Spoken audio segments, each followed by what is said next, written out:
अब दिल थाम के देख, सुनना। सर का तन से जुदा होना था, सूरज ने शर्म से मुंह छुपा लिया।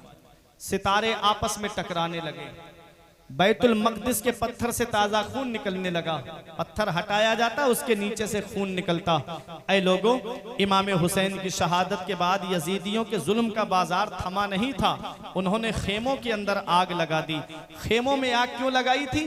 खेमों में आग इसलिए लगाई थी कि मेरा इमाम वो सारे खत लेकर आया था जो इन कूफे वालों ने इमाम हुसैन को लिखे थे। वो सारे खत मौजूद थे। सारे सबूत मिटाने के लिए इन जालिमों ने खेमों के अंदर आग लगा दी।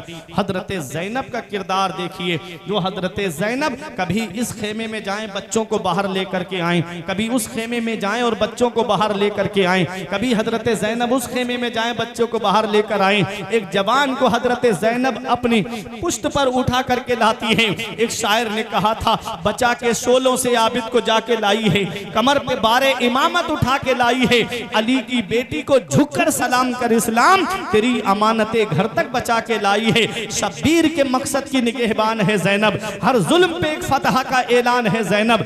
बुझते हुए शोलों से कोई जाके ये कह दे, इस्लाम को बेदाग बचा ले गई ज़ैनब। ये हजरत ज़ैनब का किरदार है।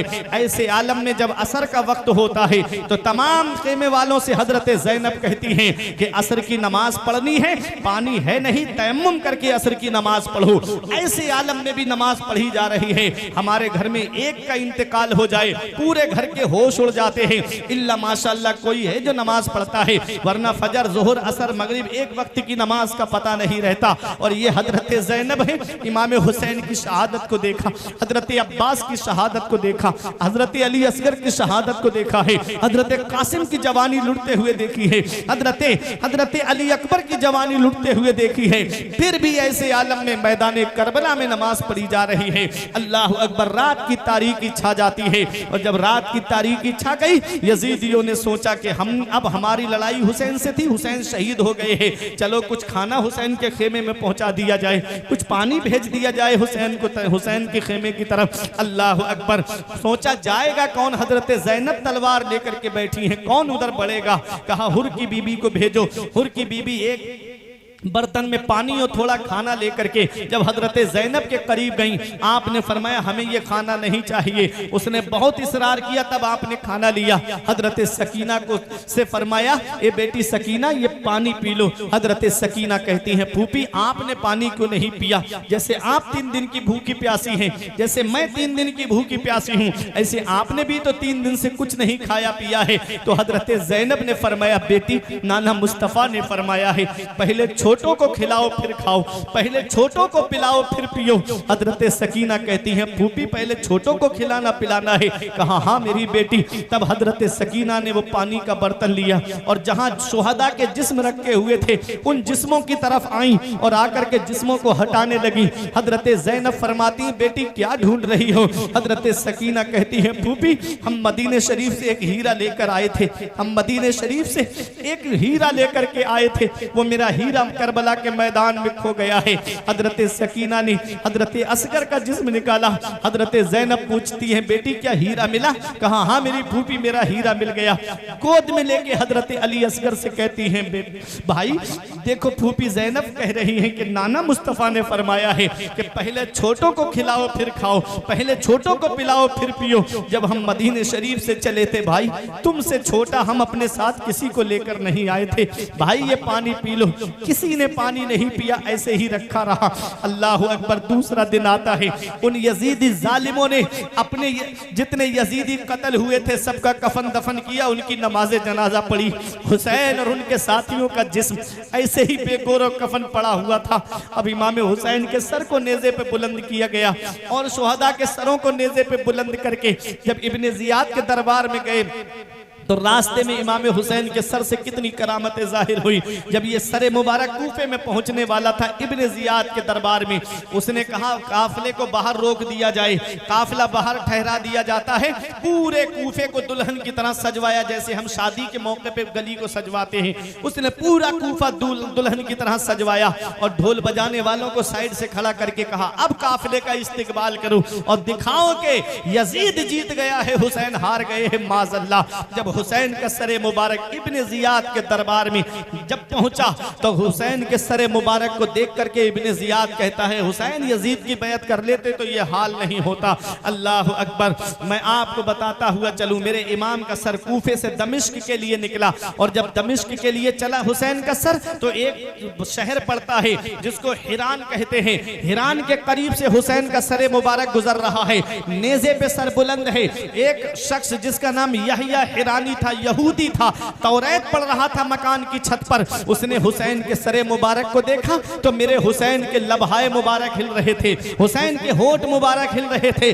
करीब आकर के उसने सुना तो मेरा हुसैन का सर नेज़े पे चल के कुरान की तिलावत कर रहा था। हुसैन का सर नेज़े पे कुरान की तिलावत कर रहा है। नीचे उतर के आया यहया और कहता है कि ये सर किसका है? यजीदियों ने कहा यह हुसैन इब्ने अली का सर है। कहा कौन अली? कहा वो अली जो तुम्हारे नबी के चचाजाद भाई हैं, वो अली जो तुम्हारे नबी के दामाद है। कहा हाँ। कहा कि ये सर अली के बेटे का है। कहा हाँ। कहा तुम्हारे नबी के नवासे का। कहो जालिमो कुछ तो शर्म कर लेते, अपने ही नबी का जिसका कलमा पढ़ते हो उसी नबी के नवासे का सर काट करके ला रहे हो, नेज़े पे बुलंद करके ला रहे हो। इमाम ज़ैनुल आबिदीन के पास यहया हिरानी आया, कुछ तोहफा ले, नजराना लेकर के, कुछ दिरहमो दीनार लेकर के कहा ये मुझसे कबूल कर लो। फरमाया हमको नहीं चाहिए। उसने कहा ऐ इमाम हुसैन के बेटे, तुम गवाह हो जाओ, मैंने तुम्हारे वालिद के सर की करामत को देख करके, नेज़े पे कुरान पढ़ना देख करके आज मैंने इस यहूदी मजहब छोड़ दिया है और आज मैं इस्लाम का कलमा पढ़ रहा हूं। आज मैं तुम्हारे नाना का कलमा पढ़ रहा हूं और मजहब इस्लाम में दाखिल हो रहा हूं। ये हुसैन का सरे मुबारक है। यहया हिरानी से वो नजराना इमाम ज़ैनुल आबिदीन ने लिया, उसने तलवार निकाली और यजीदियों की तरफ आगे बढ़ा और कई यजीदियों को मारने के बाद में यहया हिरानी भी इमाम हुसैन की मोहब्बत में शहीद हो जाता है। ये मेरे इमाम का सर है। दमिश्क में यजीद के दरबार में पहुंचा और जब यजीद के दरबार में पहुंचा तो यजीद ने भी वही कहा कि हुसैन मेरी बैत कर लेते तो ये हाल नहीं होता। अल्लाह अकबर। वो इमाम ज़ैनुल आबिदीन, तवज्जो दीजिएगा, मेरी तकरीर खत्म होने रही है। वो इमाम ज़ैनुल आबिदीन जो सब्र शुक्र का पैकर बने हुए थे, किसी से रास्ते में किसी मकाम पर नहीं बोले। यजीद ने कहा कि आप मुझसे कुछ मांगिए मैं आपको दूंगा। फरमाया हम तुझसे क्या मांगेंगे? उसने कहा फिर भी कुछ तलब कीजिए। फरमाया मैं तुझसे चंद बातें चाहता हूं। कहा क्या? कहा कि आज जुमे का दिन है, खुतबा पढ़ने की इजाजत मुझे मिलनी चाहिए, मैं खुतबा पढ़ूंगा दमिश्क की जामा मस्जिद में। यजीद कहता है ठीक है। कहा दूसरी शर्त मेरी ये है कि जिन जिन ने मेरे बाबा को शहीद किया है उनको ला करके मेरे हवाले कर ताकि मैं उनसे बदला लूं। इमाम हुसैन के सर को जिन जिन लोगों ने इमाम हुसैन को शहीद किया है उस सर को तन से जुदा करने वाले सबको मेरे सामने ला करके खड़ा कर, मैं उनसे अपने बाबा के कत्ल का बदला लूंगा। यजीद ने पूछा किसने हुसैन को शहीद किया है? अब अमर इब्ने साद कहता है मैं क्यों करूंगा। इब्ने जियाद कहता है मुझे क्या मतलब। खूली कहता है मुझे क्या मतलब। सब इनकार करने लगे कि हमने नहीं किया, हमने नहीं किया। एक यजीदी ने कहा जिसको अपनी हुकूमत का खतरा था उसने इमाम हुसैन को शहीद करवाया है। यजीद समझ गया मामला मेरी तरफ आ रहा है। उसने कहा कि चलो इमाम ज़ैनुल आबिदीन मैं तुम्हारी ये शर्त पूरी नहीं कर सकता। इमाम ज़ैनुल आबिदीन ने फरमाया तीसरी शर्त मेरी ये है तमाम शुहदा के सर मुझे वापस किए जाएं ताकि मैं उनके जिस्मों के साथ उनको दफन कर सकूं।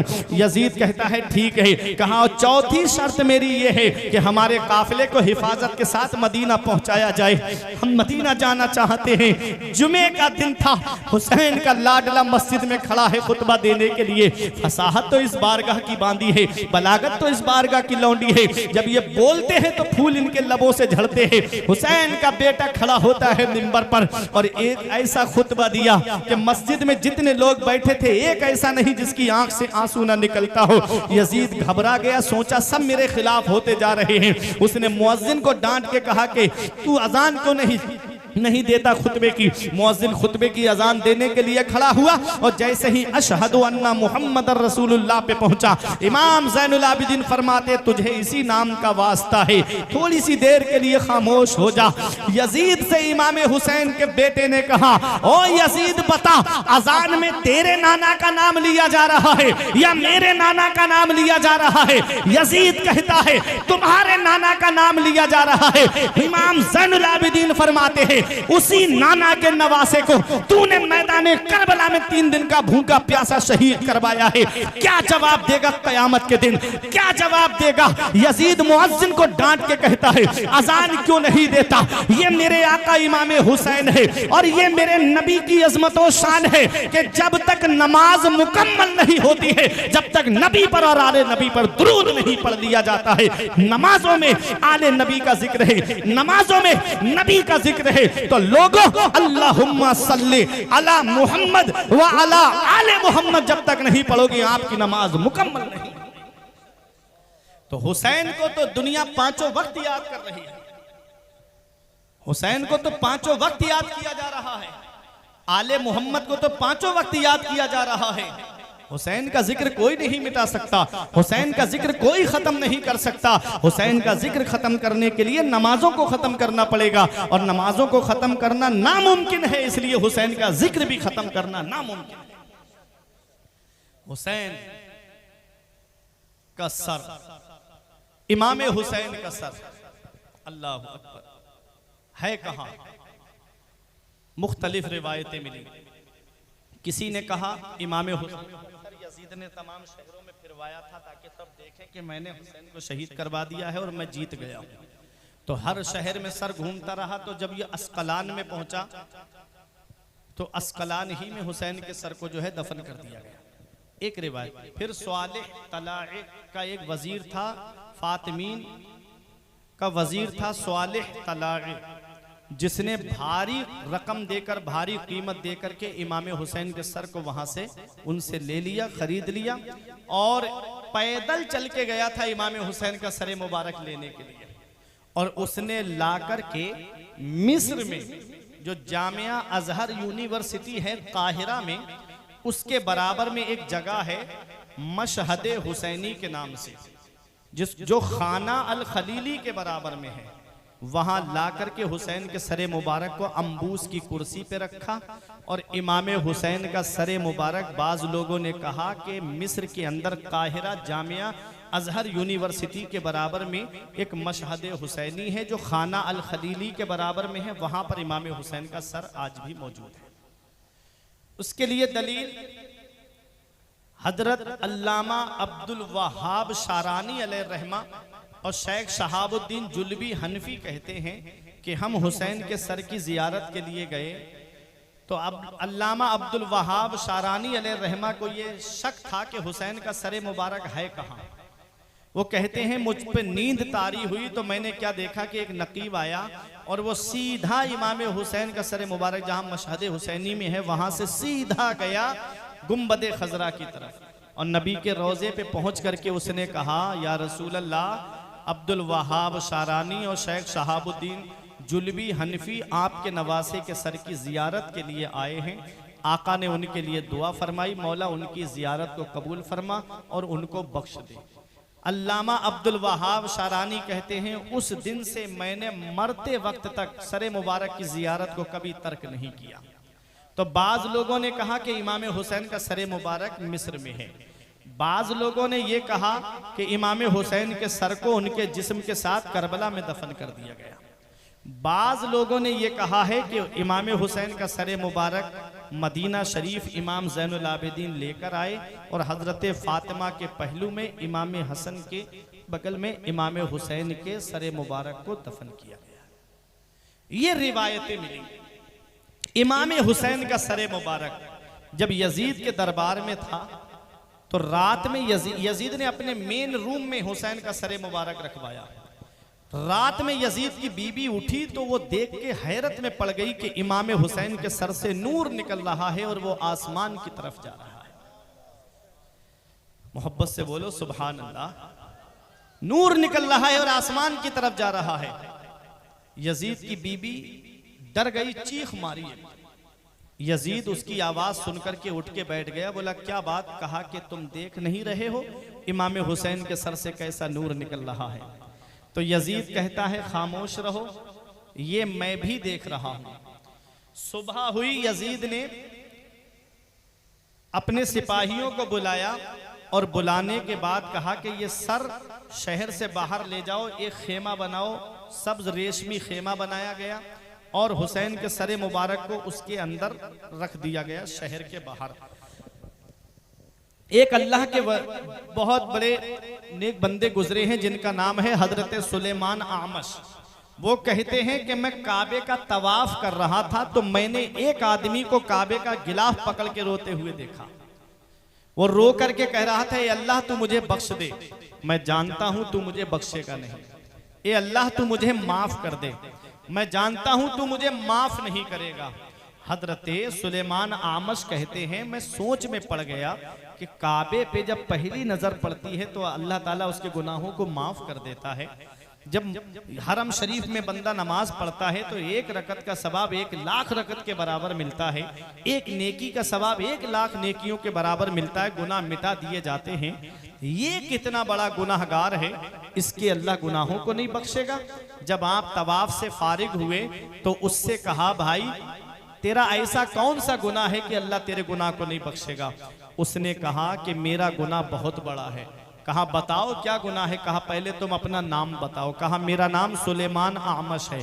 कहा मैं तुम ही को तलाश कर रहा था, हरम शरीफ के बाहर चलो मैं बताता हूँ। हरम शरीफ के बाहर गए, बता क्या गुनाह है तेरा, अब तवज्जो देना। उसने कहा, ए सुलेमान आमश, मैं उन 70 लोगों में से हूँ जो इमाम हुसैन के सर की रखवाली कर रहे थे। मैं उन 70 लोगों में से हूँ जो इमाम हुसैन की शहादत में शरीक थे और फिर यजीद के दरबार से सर ला करके शहर के बाहर रखा था और उस सर की हिफाजत कर रहे थे। उसने कहा, सुलेमान आमश सुनो, मैं जब सर की रखवाली कर रहा था मेरे सारे साथी सो गए, मैं भी सो गया, लेकिन मैं बेदार हो गया, मैं जाग गया। मैंने क्या देखा? आसमान से एक बादल का टुकड़ा आया, उसमें से परों जैसी आवाजें आ रही थी, जमीन से आकर के मिल गया। उसमें से एक नकीब निकला, उसने कालीनें बिछाई, उसने कुर्सियां लगाई और लगाने के बाद खड़ा हो गया, आवाज देता है, इंजिल या हजरत आदम। बादल का टुकड़ा आता है, उसमें से एक बुलंद शख्सियत बाहर तशरीफ लाते हैं। आवाज देने वाले ने आवाज दी, ए हजरत आदम तशरीफ लाइए। हजरत आदम आए, सर के करीब खड़े हुए और आपने कहा, अस्सलामु अलैका या बकियत स्वालिहीन, ए स्वालिहीन में बाकी रहने वाले तुझे सलाम हो। रिश्ता तरीदन व कतलता अतशा, और तुमको प्यासा शहीद किया गया है। अल्लाह ताला तुमको बख्शे, तुम्हारे कातिलों को ना बख्शे, तुम्हारे कातिलों के लिए जहन्नम में वैल हो। ये कहा और अपनी कुर्सी पे जाकर के बैठ गए। फिर आवाज देने वाला आवाज देता है, इंजिल या हजरत इब्राहिम, ए हजरत इब्राहिम तशरीफ लाइए। बादल का टुकड़ा करीब हुआ, उसमें से एक शख्सियत बाहर तशरीफ लाए और सरे मुबारक के करीब खड़े होकर कहा, अस्सलामु अलैका या अब्दुल्लाह, अस्सलामु अलैका या बकियत स्वालिहीन, ए अल्लाह के बंदे तुझे सलाम हो, ए स्वालिहीन में बाकी रहने वाले तुझे सलाम हो। हजरत इब्राहिम अपनी जगह आराम से बैठ गए। फिर आवाज देने वाला आवाज देता है, ए हजरत नूह तशरीफ लाइए, ए हजरत मूसा तशरीफ लाइए, ए हजरत ईसा तशरीफ लाइए। अल्लाह के पैगंबर आए और आकर के सरे मुबारक को वैसे ही सलाम किया जैसे हजरत आदम ने किया था, जैसे हजरत इब्राहिम ने किया था। अस्सलामु अलैका या बकियत स्वालिहीन, ए स्वालिहीन में बाकी रहने वाले तुझे सलाम हो, अल्लाह तुझे बख्शे, तेरे कातिलों को ना बख्शे, तुम्हारे कातिलों के लिए जहन्नम में वैल हो। ये कहा और कुर्सियों पे बैठ गए। आखिर में आवाज देने वाला आवाज देता है, इंजिल या मुहम्मद रसूलुल्लाह, ये अल्लाह के रसूल तशरीफ लाइए। पैगंबर इस्लाम तशरीफ लाए, साथ में हजरत अली हैं, साथ में हजरत फातिमा हैं, साथ में इमाम हसन हैं, फरिश्ते हैं। अल्लाह अकबर। मेरे आका जैसे ही करीब आए, इमाम हुसैन के सर को गोद में लेकर के मेरे आका इतना रोए कि हजरत आदम, मेरे आका हुजूर सल्लल्लाहु अलैहि वसल्लम के करीब आए और आकर के कहा, अल्लाह ताला नवासे के बारे में बेहतर जजा दे, आप सब्र से काम लीजिए। मेरे आका हुजूर सल्लल्लाहु ताला अलैहि वसल्लम ने फरमाया कि ए हजरत आदम, मैं देखो मेरी उम्मत ने मेरे साथ, मेरे बेटे हुसैन के साथ क्या सलूक किया है, मेरी आल के साथ क्या सलूक किया है। हजरत आदम ने तसल्ली का इजहार फरमाया, हजरत इब्राहीम ने तसल्ली और सब्र का इजहार फरमाया, हजरत नूह, हजरत मूसा, हजरत ईसा अलैहिमुस्सलाम ने तसल्ली का और सब्र का इजहार फरमाया। मेरे नबी ने हुसैन के सरे मुबारक को अपनी बेटी फातिमा को दिया। हजरत फातिमा गोद में लेकर के इमाम हुसैन के सरे मुबारक को रोई, और ऐसी रोई कि जितने वहां मौजूद थे सबकी आंखों में आंसू थे, सब रो रहे थे। अल्लाह अकबर। एक फरिश्ते ने आके कहा, ए अल्लाह के रसूल, ए अबुल कासिम, हमने आपको देखा है, आप हमें इजाजत दे दो, हम आसमान को आपकी उम्मत पे गिरा देते हैं। मेरे आका ने फरमाया नहीं। एक फरिश्ते ने कहा, आका मुझे इजाजत दे दो, मैं इतनी बारिश कर दूं ये जितने यजीदी हैं सब डूब के मर जाएं। फरमाया नहीं। अल्लाह अकबर। हजरत इमाम हसन ने कहा, नाना जान, ये लोग जो मेरे भाई के सर की रखवाली कर रहे हैं, जो 70 लोग थे, कहा इन लोगों ने मेरे भाई को शहीद किया है। इमाम हुसैन के सरे मुबारक की जो रखवाली 70 लोग कर रहे थे, इमाम हसन ने कहा इन्हीं लोगों ने मेरे भाई को शहीद किया है। मेरे आका ने फरमाया, फरिश्तों इसमें से एक नहीं बचना चाहिए।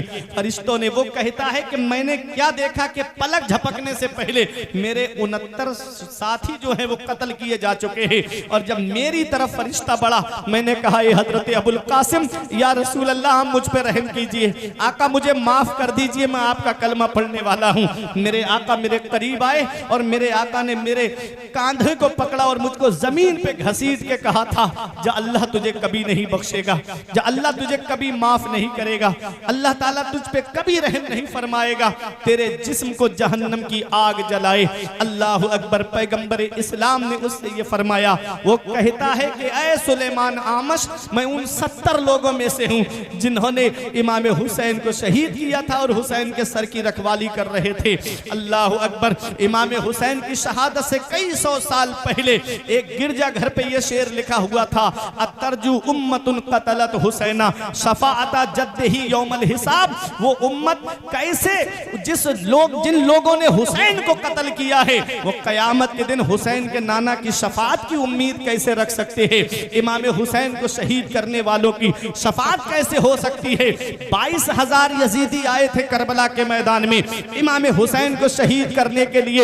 मेरे आका हुजूर सल्लल्लाहु अलैहि वसल्लम पर वही आई, मेरे रब ने इरशाद फरमाया, मैंने हजरत जकरिया के बेटे यहया की शहादत के बदले में 70,000 को मारा था। आपके नवासे की शहादत के बदले में, आपके नवासे के कत्ल के बदले में 70,000 और 70,000 को मारूंगा। यानी 1,40,000 को कत्ल किया गया था, 1,40,000 को मारा गया था। 22,000 आए थे यजीदी, लेकिन बदला 1,40,000 से लिया गया था। जो राजी थे हुसैन की शहादत से, उनको भी नहीं छोड़ा गया।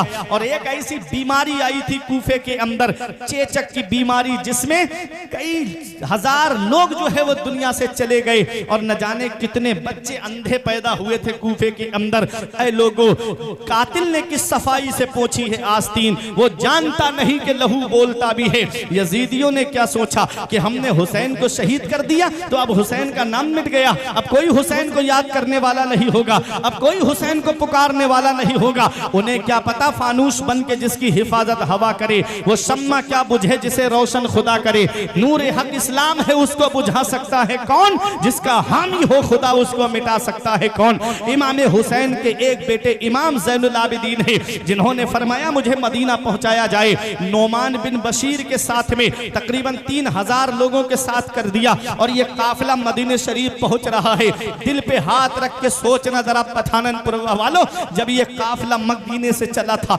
मक्के आया था, और जब मक्के से करबला आया था तो हुसैन के साथ में किस शान से ये काफिला आया था। और आज जब ये काफिला मदीने में पहुंच रहा है तो सोचो कैसे, किस हाल में ये काफिला पहुंच रहा है। जब हजरत उम्मे सलमा को पता चला होगा, क्या बीती होगी हजरत उम्मे सलमा के दिल पर।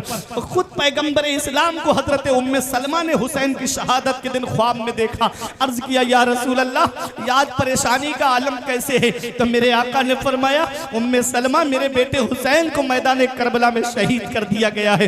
हजरत अब्दुल्ला इब्ने अब्बास कहते हैं मैं आशूरा के दिन थोड़ी देर के लिए लेट गया, मैंने आका को ख्वाब में देखा, आका परेशान हाल थे, आका के हाथ में एक शीशी थी जिसके अंदर खून जमा था। मैंने अर्ज किया या रसूल अल्लाह मेरे माँ बाप आपकी अजमत पे कुर्बान हो, आका ये परेशानी का आलम कैसे और आपके दस्ते मुबारक में ये खून की शीशी कैसे? तो मेरे आका ने फरमाया आज मेरे बेटे हुसैन को करबला के मैदान में शहीद कर दिया गया है, मैं सुबह से हुसैन और उनके साथियों का खून शीशी में जमा कर रहा हूँ। पैगंबर इस्लाम को कितनी तकलीफ पहुंची होगी, मेरे आका को कितनी तकलीफ पहुंची होगी। अरे मेरा नबी तो वो है कि जब जंगे बदर में 70 कैदी गिरफ्तार करके लाए गए, सगे चचा उसमें हजरत अब्बास मौजूद थे, जब उनके बंद कस के बंधे हुए थे, मस्जिद नबवी के सहन में लेटे हुए थे, रात में आका ने उनके करहने की आवाज सुनी, आका बाहर तशरीफ लाए, फरमाया मेरे सहाबा इनके बंद खोल दो, इनके करहने से मुझे तकलीफ पहुंच रही है, इनके रोने से मुझे तकलीफ पहुंच रही है। तो जरा दिल पे हाथ रख के सोचो, जब काफिरों के रोने से आका को तकलीफ पहुंचे, जब हुसैन को शहीद किया गया होगा तो मेरे नबी को कितनी तकलीफ पहुंची होगी। जब इमाम हुसैन के गर्दन पे खंजर चला होगा तो मेरे नबी के दिल पे क्या बीती होगी। पैगंबर इस्लाम को कितनी तकलीफ पहुंची होगी।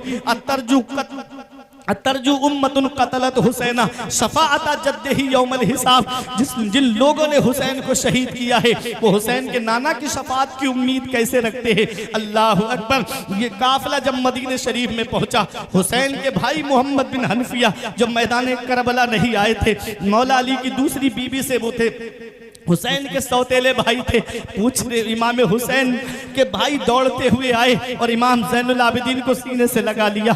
अल्लाह अकबर। मदीने शरीफ के अंदर जब हजरत ज़ैनब पहुंची, सीधी नाना के रोजे पर पहुंची, या रसूल अल्लाह आपकी उम्मत ने आपके नवासे को शहीद कर दिया, या रसूल अल्लाह नाना जान आपका कलमा पढ़ने वालों ने आपके नवासे को मैदान करबला में शहीद कर दिया।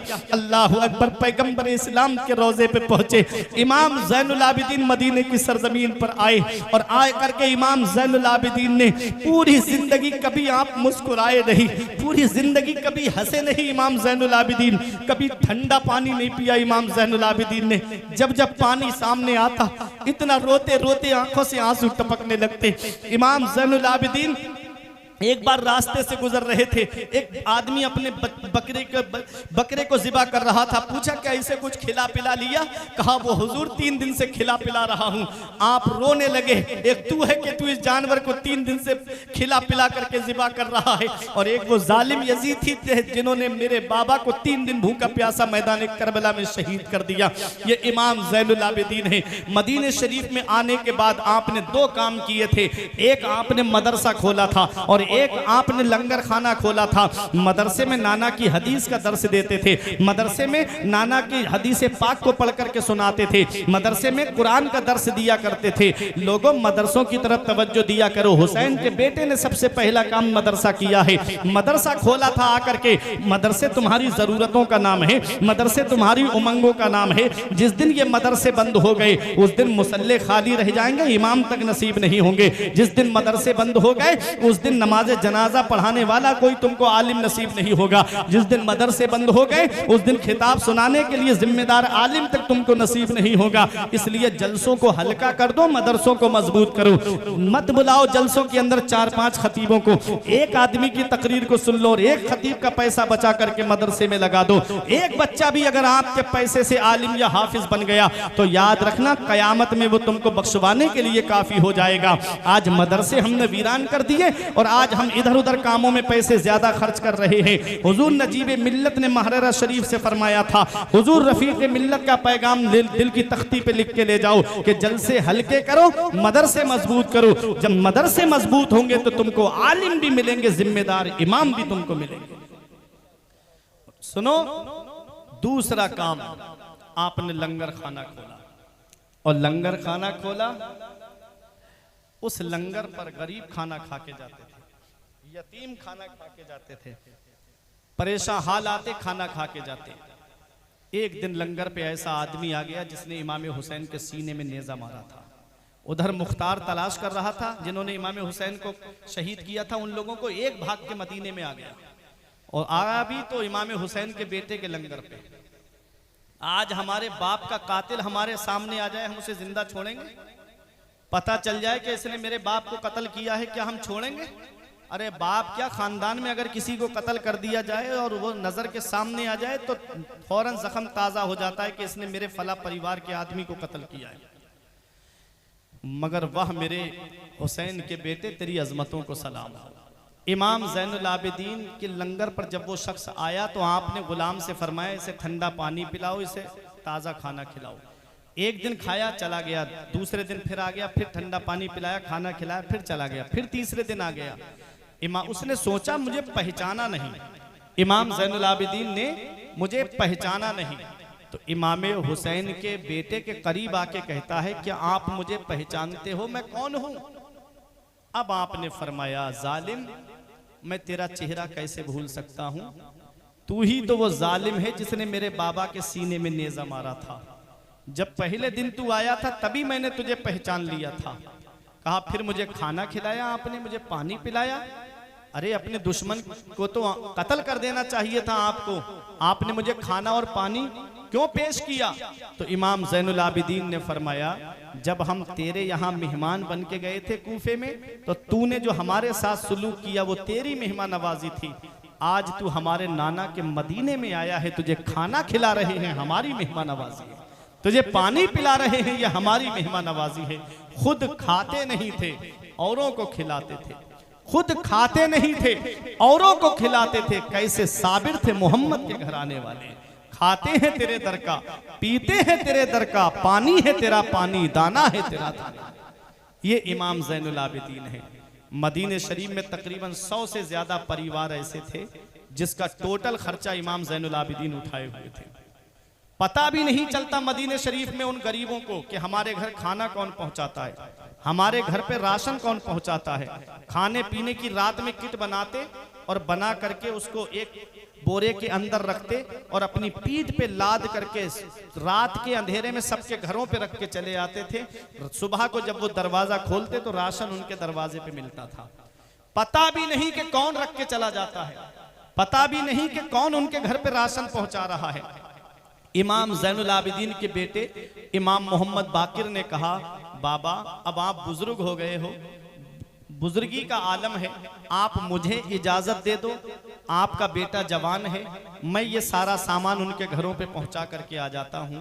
तो इमाम ज़ैनुल आबिदीन ने फरमाया, बेटा अगर मैं तुझे ये सामान रखने के लिए भेजूंगा तो मुझे उन लोगों के नाम भी तुझे बताना पड़ेंगे, और मैं नहीं चाहता कि किसी मुसलमान का नाम जाहिर हो जाए कि मदीने में फला परिवार गरीब का है। मैं नहीं चाहता कि उनके बारे में किसी को पता चले कि ये गरीब का परिवार है। नाम भी नहीं बताया। और आज हम 10 रुपए देते हैं तो मस्जिद में इमाम साहब के पास 2-3 बार आएंगे, अरे ऐलान क्यों नहीं लगाया हमारे नाम का, पता चलना चाहिए गाँव वालों को कि मैंने 10 रुपए दिए हैं। अगर कोई 100 रुपए दे देता है तो बार बार 2-3 चौराहों पे जाके जिक्र करता है, मैंने पैसे दिए मदरसे में, मैंने पैसे दिए हैं मस्जिद में।